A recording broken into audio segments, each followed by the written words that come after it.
Quand on a de l'acné, notre attention est portée sur la peau. Ce que l'on voit, ce qui se passe en surface, les imperfections, la peau grasse, les points noirs.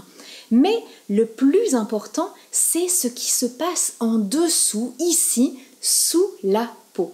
Alors, si vous rêvez de regarder une vidéo qui va parler de la gestion des déchets du corps et de leur élimination, notamment par la peau, alors, bienvenue, ce ne sera pas glamour, mais vous en apprendrez sans doute beaucoup plus sur vos problèmes d'acné. Bonjour les apidermes, j'espère que vous allez bien. Dans ma pratique professionnelle, j'aime quand les femmes que j'accompagne comprennent comment fonctionne leur corps, car c'est en comprenant que l'on augmente la motivation à prendre soin de soi naturellement.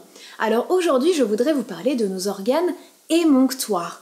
Les poumons, les reins, le foie, les intestins et la peau sont des émonctoires, des sorties d'évacuation.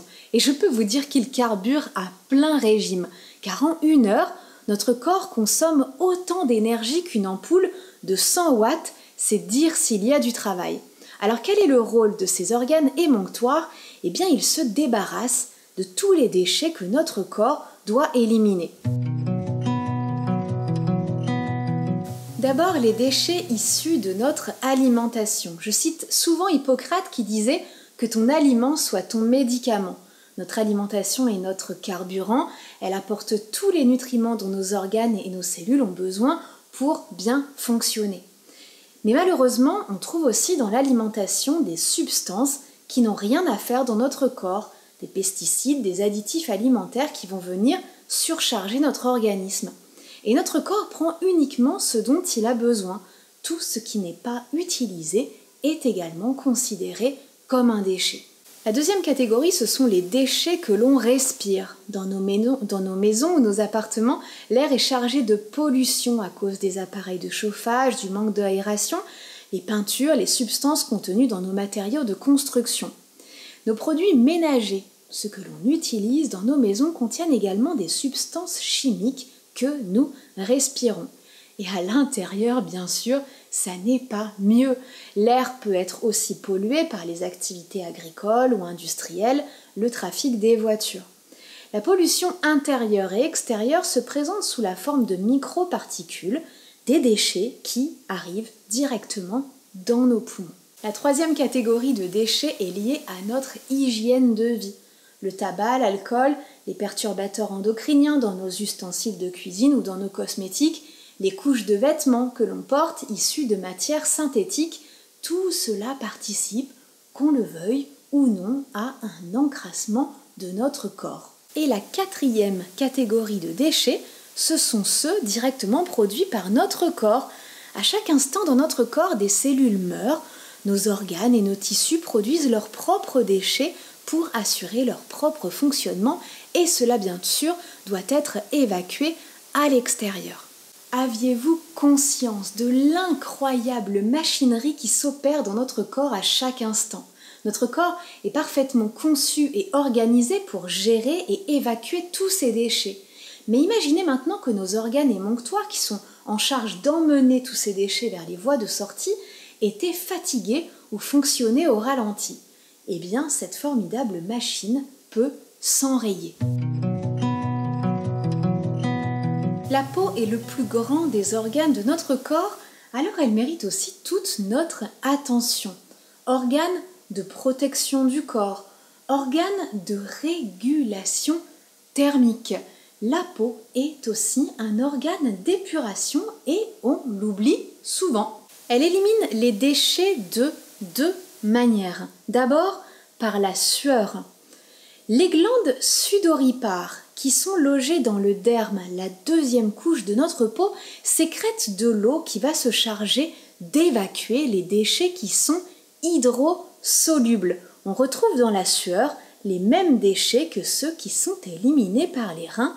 Et oui, ensuite, la peau élimine des déchets par le sébum. C'est le liquide gras qui forme une pellicule de protection à la surface de l'épiderme.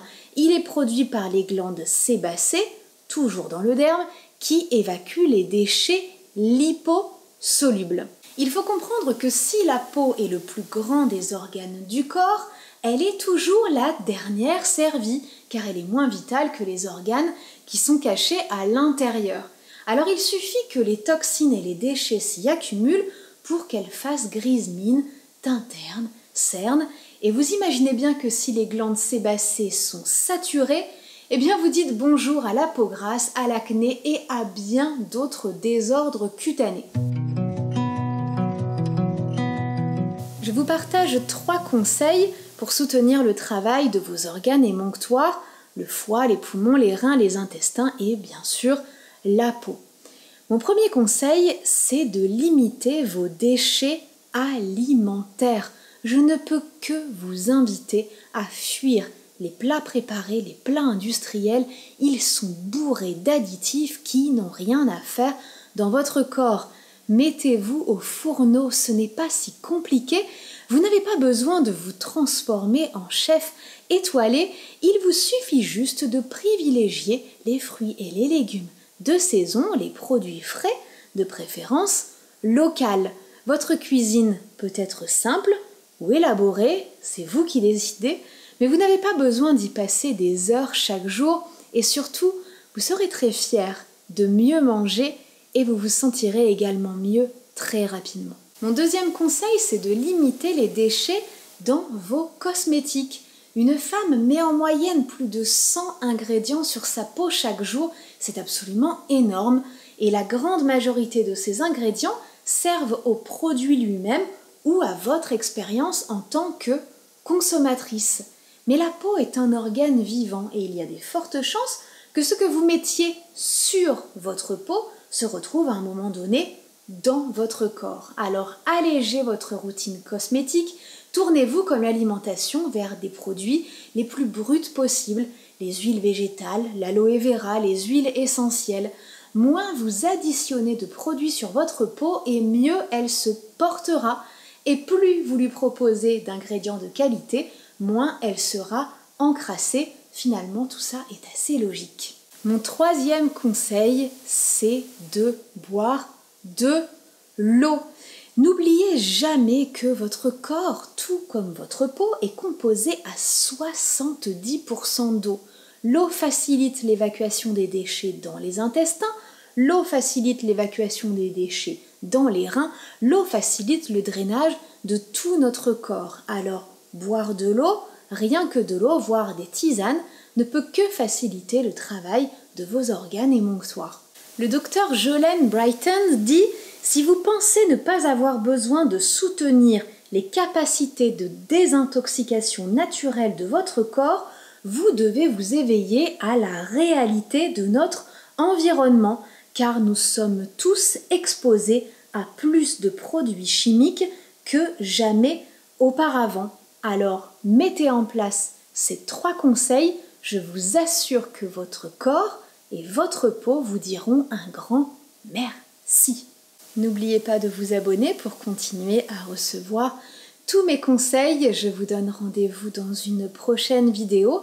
D'ici là, comme d'habitude, prenez bien soin de vous et n'oubliez pas que c'est le bien-être intérieur qui se reflète à l'extérieur. À très vite.